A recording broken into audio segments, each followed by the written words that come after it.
my role is supporting graduate students and faculty, both on their existing projects and also finding cool new stuff that we initiate.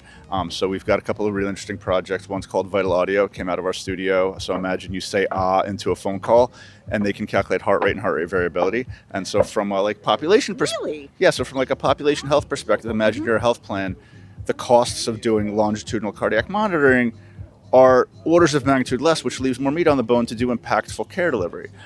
We have a project called Care Rhythm, where imagine at the point of discharge after a stroke, nurse applies a patch to a patient's neck. That patch can detect the recurring stroke before it occurs. Same thing, that was something that we provided the first capital into that. We initiated with the first capital a company out of the medical campus. It's an MD PhD started it called Ataraxis, where they have a predictive cancer test where they replace a genetic sequencing of a cancer biopsy with an instant digital screen. So you're saving the healthcare ecosystem $4,000 or $5,000, and this is for breast cancer. And an oncologist is able to make treatment decisions 4 to 5 weeks sooner, which those are the difference between life and death. So absolutely life-saving. we initiated that project, or not we initiated, we were the first capital into that project. We supported it.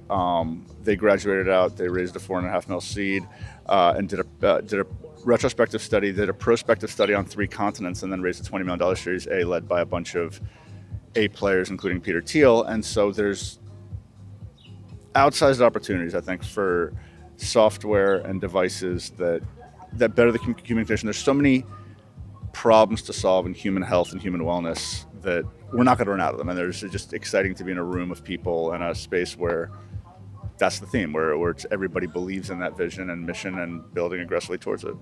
Tell us what your connection is here today. Yeah, I mean, look, we're with an investor group that's really dedicated and focused on improving lives. We believe that the consumer and patients want healthcare in a more friendly, home-centric environment, and we're funding innovation and organizations that bring healthcare closer to the consumer and out of a rural, traditional healthcare setting. Lovely. So what does that mean on a day-to-day basis? What type of programs are you actually funding? Yeah, so they're mostly through healthcare organizations and startup organizations that have some form of intellectual property or software or some other compelling solution that is attempting to disrupt the healthcare system that many people think are broken, and trying to make it more efficient and again bring it closer to the consumer, empower the consumer to make the right healthcare decisions that are appropriate for them. And you grew up in New York, right? Yeah. And so born and bred. And a lot of these people, though, are from all over the world, and they're coming together on this special day. I wanted to know, for you, being a New Yorker, and you're still in New York, what does the word legacy mean to you? What does legacy mean? Yeah, I mean, look, I just met a company here from Seattle. While healthcare is local, it really has no bounds. There's still a human element, and I think when you think about, leaving a legacy around, people who want to have an impact on people's lives, want to bring healthcare to them in a humane way, and everyone has a God-given talent, and our view is that you can contribute in whatever way. Not everyone's a physician, but you can contribute to the ecosystem using the toolbox and the skills that you have. I think hugging someone gives you an extra 6 seconds of life. You ready? Yeah. All right. 1, 2, 3, 4, 5, 6. We're do living 12. longer. Stay tuned for more. We're living it up right here. Thank you. Thank you.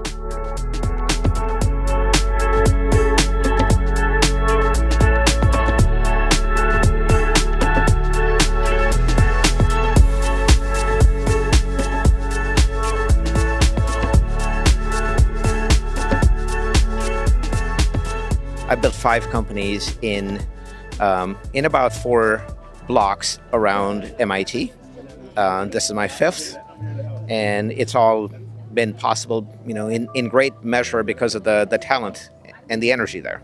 This is like a brain center. Yeah. I think there are different brain centers like all over the world. And what's so nice about today's event is it's kind of pulling some of those thought leaders together. Is that one of the reasons you decided to attend this curated event? Well, that plus Richie. Okay.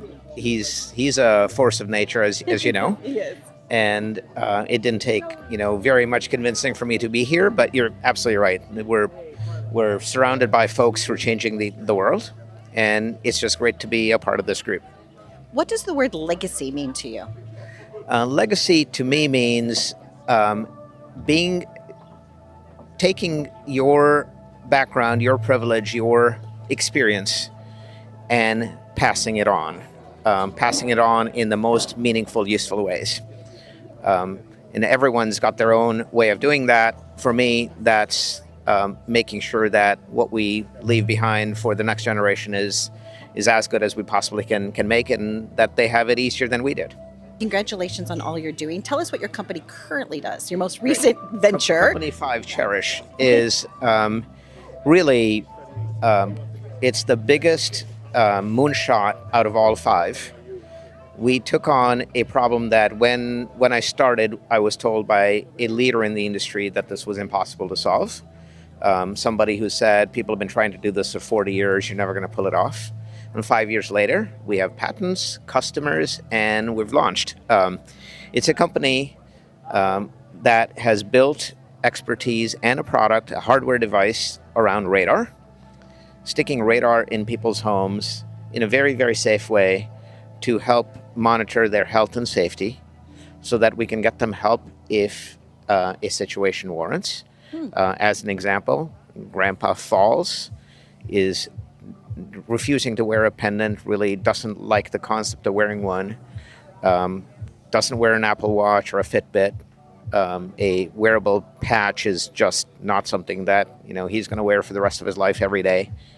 And so we sit in a little corner in a speaker-like device that fits into his home decor and actually connects him with his family all the time, and also protects his health and safety using radar. The best part about this, it's non-creepy. There's no cameras. It doesn't invade his privacy. It doesn't rob him of his dignity that people are watching. And it does its job only when it's needed. Welcome to the show. How are you? I'm good. How are you? Good. So you are actually a future leader of tomorrow, but you're actually a leader now, right? So you have a connection with Cherish Health, right? And what are you studying as an independent student? I'm studying policy and political economics. I'm exploring how we can make a more representative democracy through quantitative metrics. Lovely. You're currently in Boston. Is that where you live and grew up? Okay. Yep. What was one thing that you enjoyed about where you grew up? Let's see. The combination of so many really, really, really smart people all coming together in one space to solve problems, and really the health space.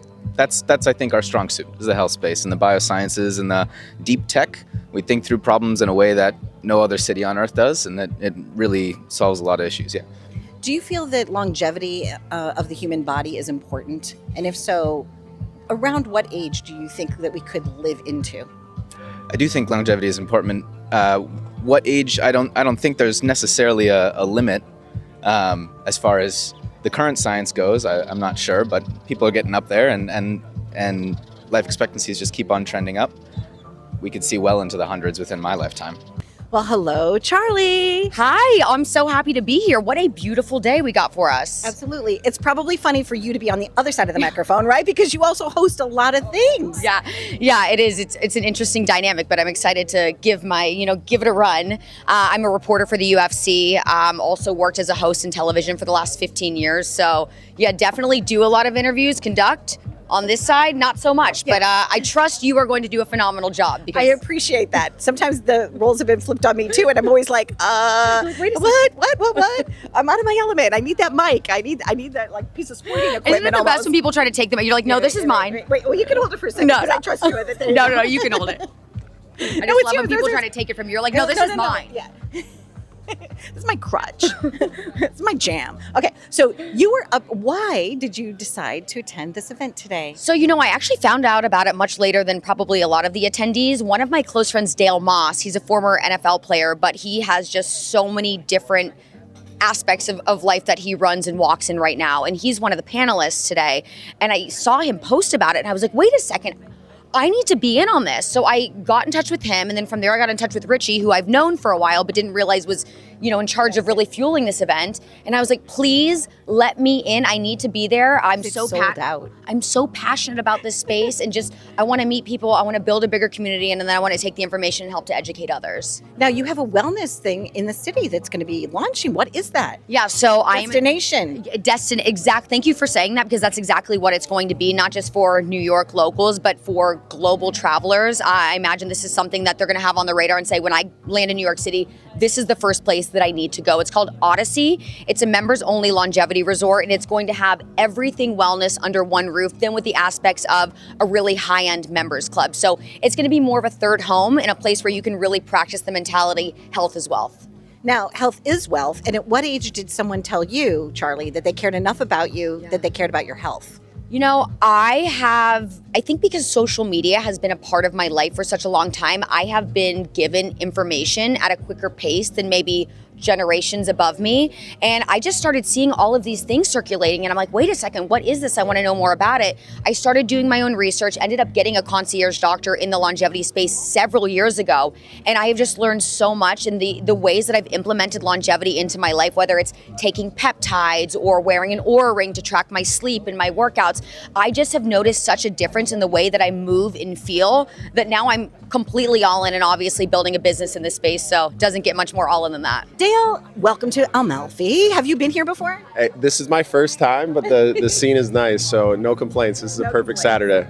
So we are here at a gathering, a curated gathering, all about health. Yep. Tell us what your involvement is in this industry now. Yeah, so I'm a former NFL athlete and have transitioned out of sports into the wellness industry and entertainment, but it's been a pillar of mine for a very, very long time. And as time has gone on, I've started investing in premium wellness brands, neurotech companies, and things like that. And most recently, myself and some mentors and business partners have started Client Ventures. So the pillars for us are wellness is one of the biggest ones. So I'm going to be speaking on a company that I'm a heavy investor in that we think has a chance to help a lot of people, which is called Mendy, neurotech company, which is strengthening your brain, overall clarity, helps navigate and manage stress and anxiety. So for me as a former athlete, I see so often that we train our bodies, but we don't actually train our mind. And because of this, with real-time neurofeedback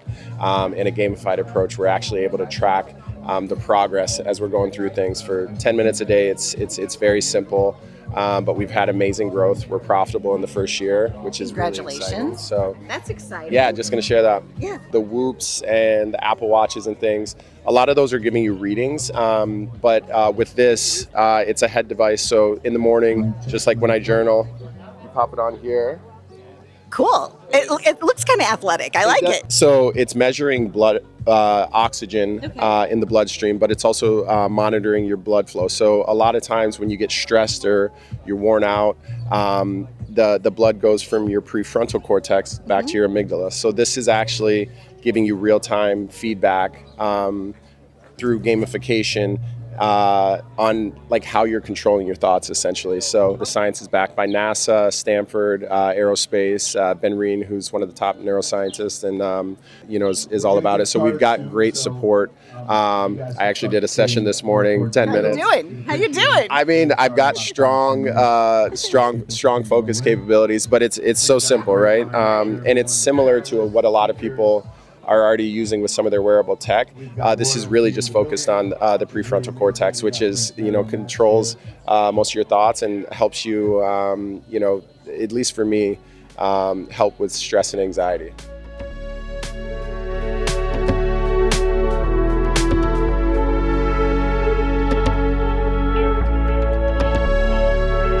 I love that this event is about wealth and wellness.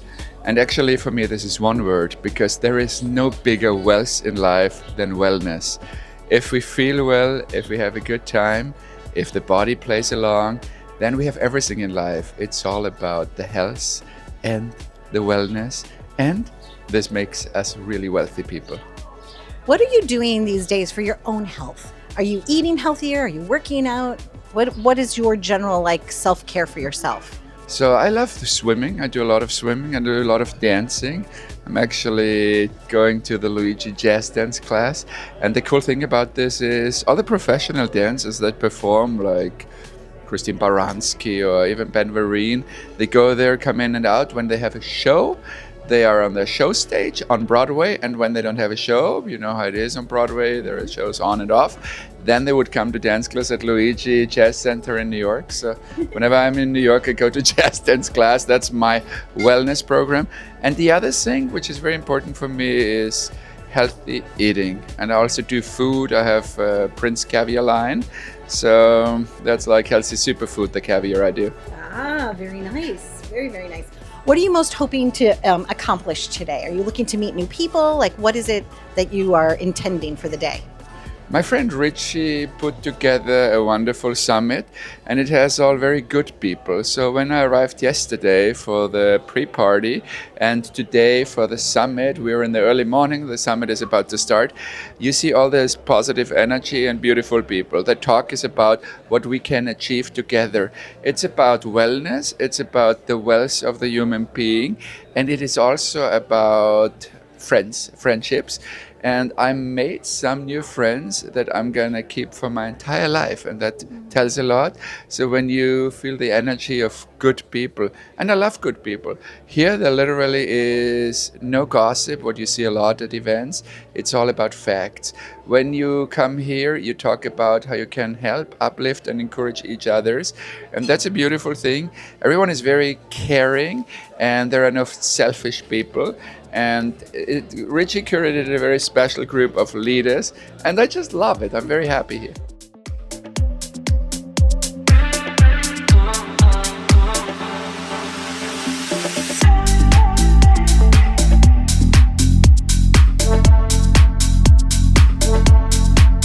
This event was amazing because there was people not only from the investment community, but from technology, from medicine, from health, who want to know what is the right thing to focus on today, which is exactly what I like to do at work. Now Figure you out were- like what is next. What is next? Well, not only is what is next, but you were part of the wave of what was and what still remains. I want to know about your PDF story. So I'm actually the inventor of the PDF. I hacked it together in an afternoon. Part of a small group of people at Adobe in the very late 80s, early 90s that were trying to solve an ordinary problem at that time, which was you couldn't send a document from a Mac to a PC to a Linux machine. It was impossible to make it look right. And so John Warnock, who was running Adobe at that time, really wanted to solve this problem because it was holding everybody back. And so he asked a few of us to sort of figure it out for a few weeks, and we did. And so we had a great time, and next thing you know, it's a multi-billion-dollar business for Adobe, and went out to change the world. And that's what these people are here. They're leaders. They are changing the world, and they're using technology and other means of their brain to kind of create like healthcare solutions for people that are not just local but global. They're making a major impact. What they're doing is they're matching, investors with the inventors, right? Why do you feel that that's important? Because sometimes people with great ideas don't have, the funds. Yeah, but also the people who have the funds don't recognize that there are true breakthroughs happening. And so having the scientists and the researchers and the technologists come and in more plain language try to explain what they're doing is incredibly helpful. That's why I got involved with ThinkCat, Richie, Kimberly, Ravi, because they're working on the very hardest problems within health and life sciences. And I just wanted to be part of that. I want to know how it started for you. Did you wake up one day and say, you know what, I feel like this is my passion, my calling? Yeah. Okay. I was 7 when I had seen a World Vision commercial. It's like a non-government organization. It was with child sponsorship. They showed some emaciated children that were famished. They had no food, and the voice said, "This child doesn't have to suffer. You can help this child." And I believed it, and it was very emotional for me, and I was crying. I was telling my mom what I'd seen, and I said, "We need to help. Can you help? Can we help?" And she said, "Yeah, well, you need to learn how to make money." So I started delivering newspapers, and for the next 15 years, we sponsored 2 children. And so I learned the connection between impact and suffering. And if you can make a difference in someone's life, that's where happiness is found. Happiness was also found today, right? So many good people. It was an opportunity for people to come together to do what? What do you feel like encapsulates what we did here today? Wow, I think that it's to make people's lives better. It's to help people, like for example, with aging, that we do so in flying colors, not not falling apart and losing our minds with not knowing who our loved ones are, dying of diseases like cancer unnecessarily, when there's tools that are available to prevent and there's tools that are available to help us turn around those conditions. And this day was really about us having that power at our fingertips to be able to access these therapies and advanced technologies and companies that have that mission, that message, and are getting extraordinary results. And that's what I was a part of as well, and what I was sharing. What does the term "okay to try" mean? Yeah. Well, this is specifically, for example, there's a law passed called the right to try in Arizona, Nevada, and Texas, and the right to try 2. Or 2.0. And that is, for example, if you don't have a viable solution that is effective in the conventional care in medicine, that you have the right, the fundamental human right, to try something else that may not be proven, that hasn't gone through, well, and arguably it is proven, let's argue that they're proven, but not under the conventional standards, because there's so many different parts of red tape, and arguably they get blocked because the big pharma companies don't want them to compete with them, and so they're getting blocked for other reasons. So then they don't have that stamp of approval. So now the person, if they want to, go for that therapy, they need to have the right to be able to do that, because it's their life, it's their choice, and they're not getting a good viable solution the conventional way. And are you part of the process of helping people know what is available now? It seems like you have this publication, if you will, and you have this website, and you have the information, right? How are you disseminating that? What we do is we're educating, we're giving knowledge and information so people can know that there is hope, there is solutions for thyroid disease. We're seeing people regenerate their thyroid, we're seeing people turn around autoimmune disease, we're seeing people turn around late-stage cancer on red light therapy and photodynamic therapy, activating with methylene blue and curcumin, etc. So solutions existing, we just get the word out, and we use technologies and that back that so that people can use these therapies from home. So Jen, in life sometimes we're on one course and then something happens and we have to go on a different course, right? What did you do to kind of successfully navigate that for your journey? And how does that empower others to do the same? Yeah, no, I think it's interesting, right? We naturally resist some of what the universe or life has in store for us. And it has a way of navigating us back to where we're supposed to be. And in my journey, I was always in tech until I was forced to stay out for 4 years. And I had to think about, what else can I do? What can I use my talents to do? And it wasn't easy at first, but I think once you get the idea that there's so much out there, and I was talking to someone the other day and I said, it's like I've lived 9 lives, right? Yes. When you're open to change, you can live many lifetimes in this body, right? So we should be really open, because you never know when those magical moments come that give you something you never even fathomed or thought was possible.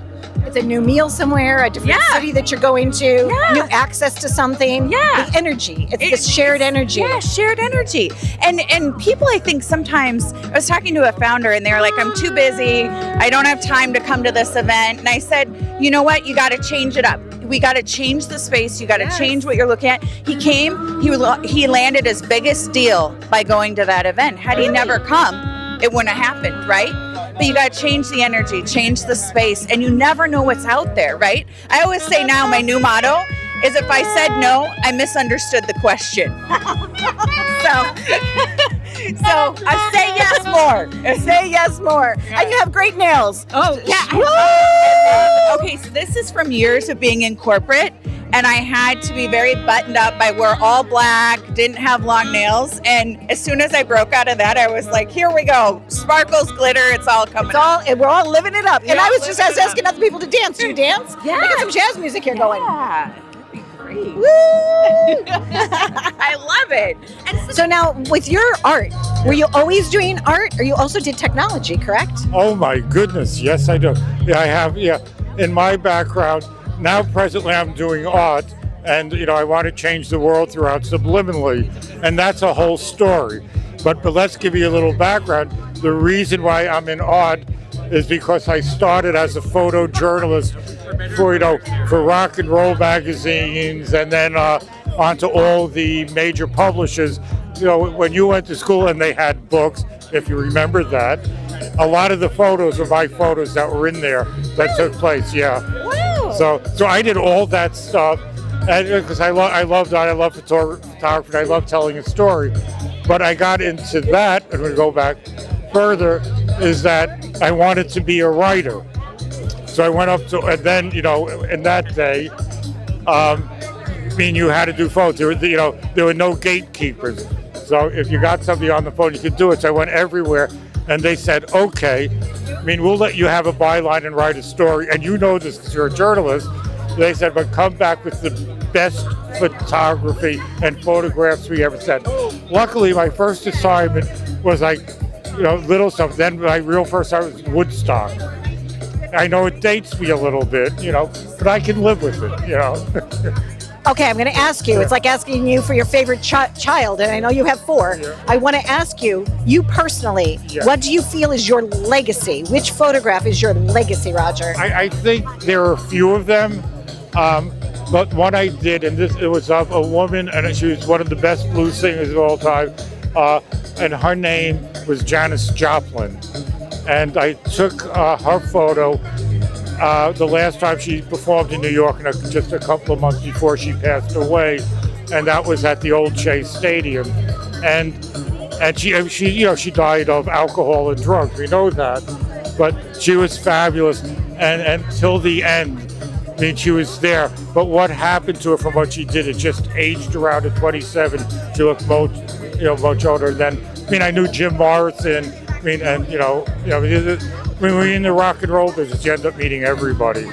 So nice to meet you. This was our first time we got to meet last night at a beautiful event. I wanted to tell you thank you. Thank you for using your art in such a beautiful way and making a difference in the world. Thank you. So nice to meet you. Okay, great. What brought you to this curated experience today? Well, we are at a moment in time where we should be obligated in the best of our capacities to do our part to change the world for a better place, right? And for me, it's about finding entrepreneurs who can be consciously aware, to raise their levels of consciousness and awareness, and hopefully to provide the resources for them to launch companies, make them scalable, make them successful, and make them exitable for their investors. So it's win-win around the board for people in finance, but also people in healthcare, and people who want to see positive changes in the world today. You mentioned an acronym. I believe it started with the letter I.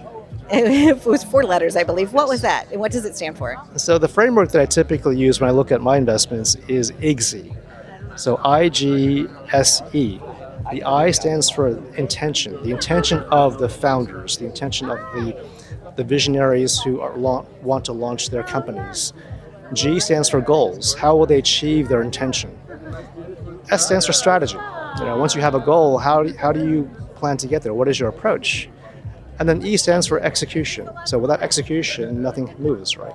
So it's through IGSE, the framework that I typically use, that gives me at least a high-level view of whether or not this venture could possibly be successful at some point.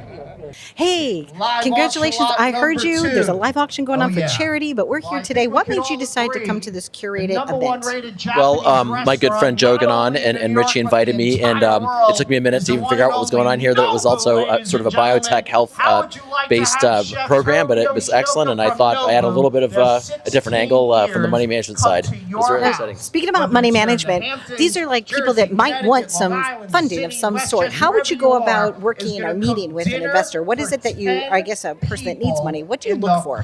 What are the criteria? Yeah, a lot of people have portfolios or they have access to capital, but they don't know how to utilize it. So a lot of times we'll look at a portfolio and find ways to extract cash or hedge positions to get liquidity that they don't realize they have. Or we can meet with people that do have liquidity or positions that want to invest but don't really know how to do that either. So we can kind of go either way with that as far as getting liquidity for investing in this type of space.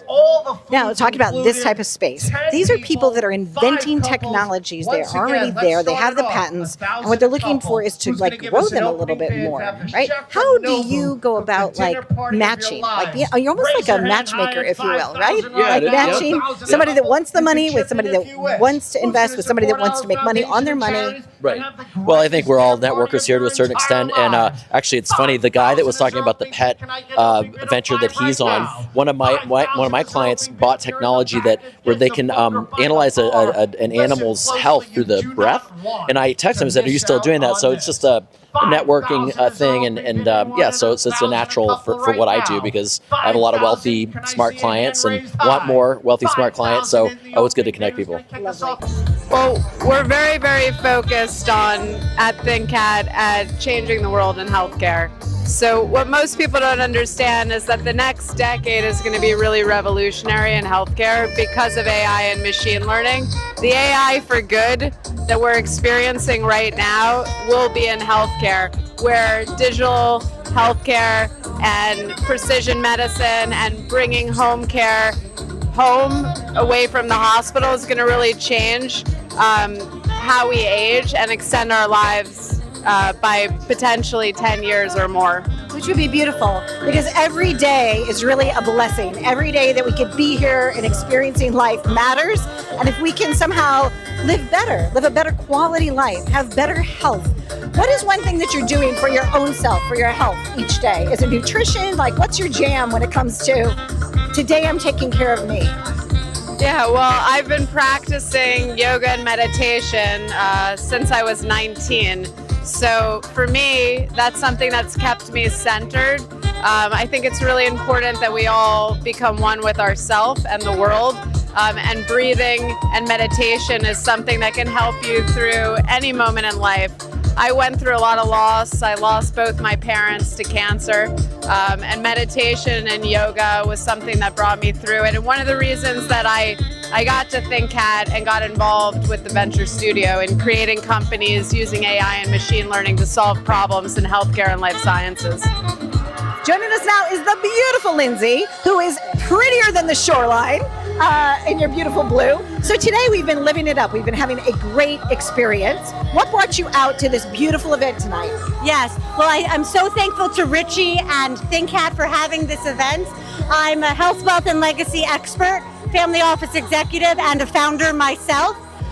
Personally, the Hamptons is my stomping ground. I have a personal legacy that I'm building. My father was here today. I have 2 daughters, one of whom I just dropped off at sleepaway camp today. The intersection of health, wealth, and legacy is extremely important statistically, and I am a little bit of a nerd. 120 like nerds. Nerds are welcome here. Nerds are welcome. Well, you led with beauty. I'm saying if I was raised on I'm also smart. Smart, not small-minded. Values, not valuables. But $124 trillion is changing hands intergenerationally between now and 2048. Wow. I know. $46 trillion of that is going to older women through gray hair, divorces, and surviving spouses. So older women. Another cohort is about 40 to 50 trillion going to millennials and Gen Xers, and more money going to even younger generations than that. What that means is a generation, 2 generations ago, as you heard me say, when it was, and I hate stereotypes, but that old fat white man, ring a bell, sell a penny stock, here's your stock, here's your bond, no longer exists. These cohorts are more thoughtful about money, thinking more about impact, healthcare, how to invest thoughtfully. And even when we think about it more meta, more multidimensionally, there's a lot of talk in the investment world about currency, even whatever industry you're in. Everybody knows money. The currency of relationships is one of the most important and understated currencies out there. Take the mic, drop it, I'll say it again. The currency of relationships is one of the most important and understated currencies out there. Yes. This event is pretty much about leadership. It's about community. It's about giving back. It's about healthcare, innovation, and longevity. So I think a little bit about wealth too. So bringing together people that understand financials, how to invest that money into healthcare, and how to build companies that can really improve patients' lives and the healthcare world we're living in. And I think it's just about bringing some beautiful, brilliant minds together in a place that's a beautiful. Hamptons is known for prestige. I think bringing people here in a prestigious environment understands that we're taking this really serious. It means our commitment to making real, true impact. And the speakers that have come out for this have been one better than the next. Brilliant minds. Yeah. Brilliant. Literally brilliant minds. Yeah, so our mission here is to obviously spread awareness about the opportunities in healthcare that can leap forward the things we're doing from a healthcare and AI level, longevity, life science standpoint. So we're building companies in that space as a venture studio, and there's some other companies here that have founded companies that are going to revolutionize the healthcare world. So I want people to have awareness about what's happening so they can get behind it, be a part of their mission, not only as an investor, but possibly a collaborator. But most importantly, we need more cheerleaders. We need more cheerleaders to spread the word. That's where I come in, right? I'm like, go think hat, right?